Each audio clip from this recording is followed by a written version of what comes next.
CNN says one of its reporters was stopped from covering the president's trade announcement late this afternoon in the Rose Garden, and CNN has just issued a statement. Quote, today, CNN White House correspondent Kaitlan Collins was denied access to cover an open press event at the White House after posing questions to President Trump earlier in the day. As the network pool reporter, Collins was told by White House Deputy Chief of Staff for Communications Bill Shine and Press Secretary Sarah Sanders that her questions were inappropriate.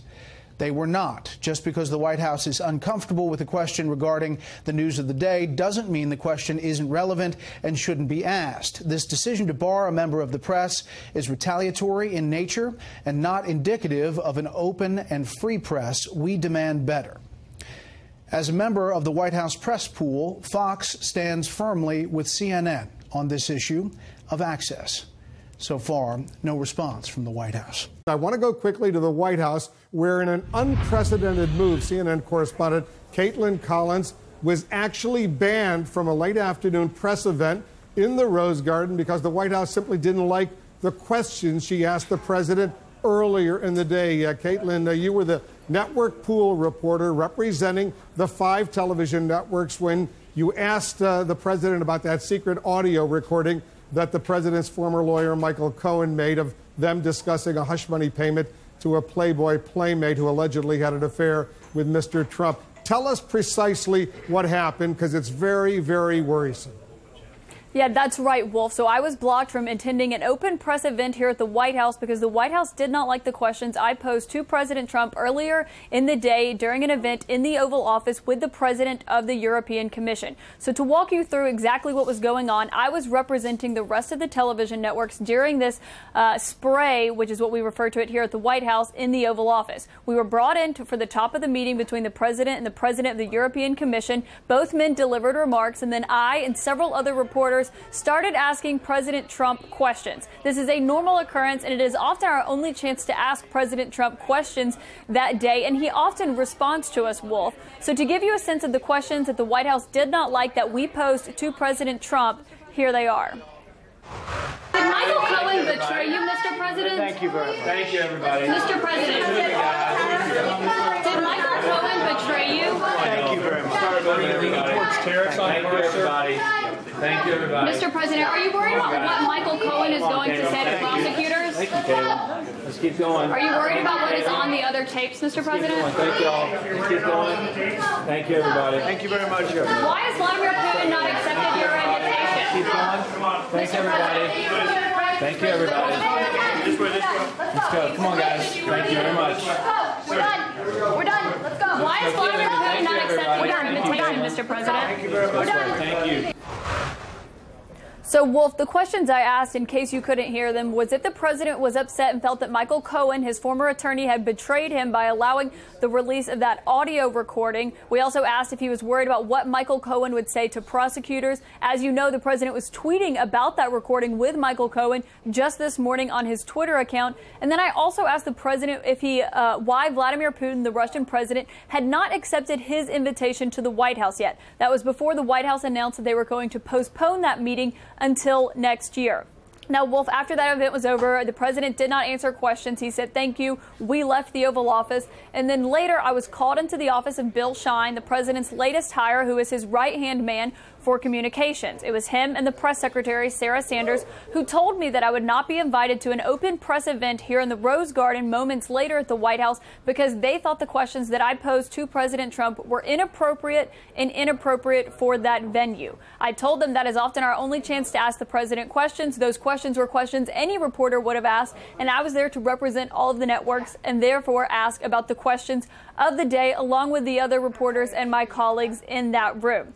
Because of that, the White House blocked me from going to an open press event here at the White House that all reporters are allowed to go because they did not like the questions that I asked President Trump about the news of the day, Wolf. It's truly shocking. It's really unheard of. I've never heard of it. This is an open event. You're an accredited White House correspondent.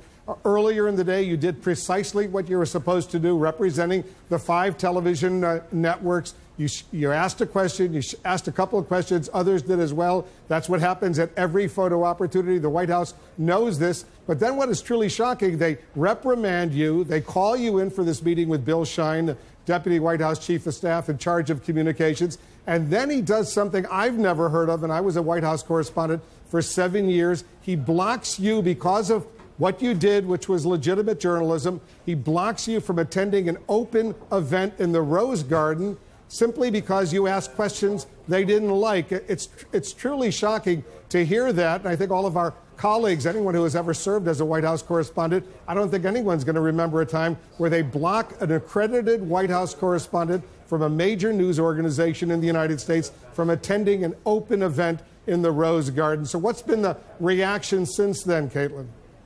Well, Wolf, we haven't heard anything else from the White House. We did send some CNN photographers and other reporters to that briefing, but they said to that press conference, that open press availability with the president, but they said I specifically could not go into that press conference. We have not had any other press availabilities here at the White House today. There was no White House press briefing with any of the press secretaries to take our questions in a public setting here in the briefing room where I'm standing now, Wolf. And I was simply just doing my job, asking questions of the president about the news of the day, some of the things the president had already remarked on, and then would make news on later when he did issue that statement through the National Security Advisor, John Bolton. But clearly the White House was not pleased with those questions we had for the president today. And at that open event in the White House, which we have, of course, had coverage of that, the president didn't take any questions either. When he was done with his statement, the president of the European Commission was done with his statement. They simply walked back up the stairs towards the Oval Office.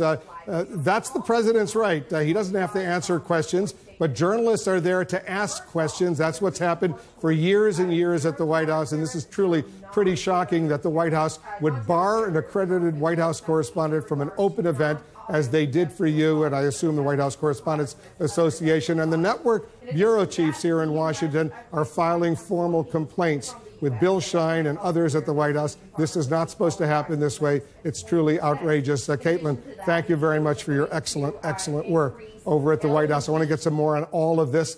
Democratic Senator Richard Blumenthal of Connecticut is joining us. He's a member of the Armed Services and Judiciary Committees. Let me get your quick reaction to what Kaitlan just told us. I'm obviously pretty angry about it, but you're a member of the United States Senate. Wolf, I am shocked and angry, deeply offended, not only as a United States Senator, but as a citizen of the United States, by this kind of very chilling intimidation and punishment of a reporter simply for asking a legitimate question. This kind of really violation of a reporter's rights is an offense against the First Amendment interests of all of us. And it is public property. It's not Donald Trump's personal home or place of business. It really is a source of information that all of us need and deserve. And these questions are legitimate. I am really very deeply offended. Yeah, I mean, it's something you would expect to see in some totalitarian regime. And I've traveled with presidents around the world at photo opportunities that the host government wasn't happy that White House correspondents were shouting questions. They weren't happy about that. They would come to us before a briefing, before a photo opportunity, say no questions allowed. And we would always say the same thing. They don't have to answer the questions, but our job is to represent the American news media and ask those questions. You don't like it, you don't have to answer the questions. But this is something that's not supposed to take place here, especially at the White House. We are the greatest nation in the history of the world because we have the Bill of Rights. And one of those rights is the First Amendment. This kind of misconduct raises very severe First Amendment issues, and I intend to pursue them. Yeah, I would like to see Bill Shine, the Deputy White House Chief of Staff in charge of communications, who reprimanded Kaitlan Collins. I would like to see him formally, publicly apologize to her for what he has done. I don't know if he was ordered to do so by the president or if he just did it on his own, but that is simply unacceptable, and there has to be an apology to Kaitlan. And remember, Kaitlan wasn't just representing CNN. She was representing ABC, NBC, CBS, and Fox, all of the television networks. She was the pool reporter on this day. She was doing her job. They should know better. And that's why I'm saying it's more than about her personally, even if she may have been personally offended. And it's more than about those networks that were represented by her in a pool. It's about the American people's rights to see and hear and ask questions through her of the President of the United States. This is an attack on the free press, and it's a very serious issue that they have to fix quickly.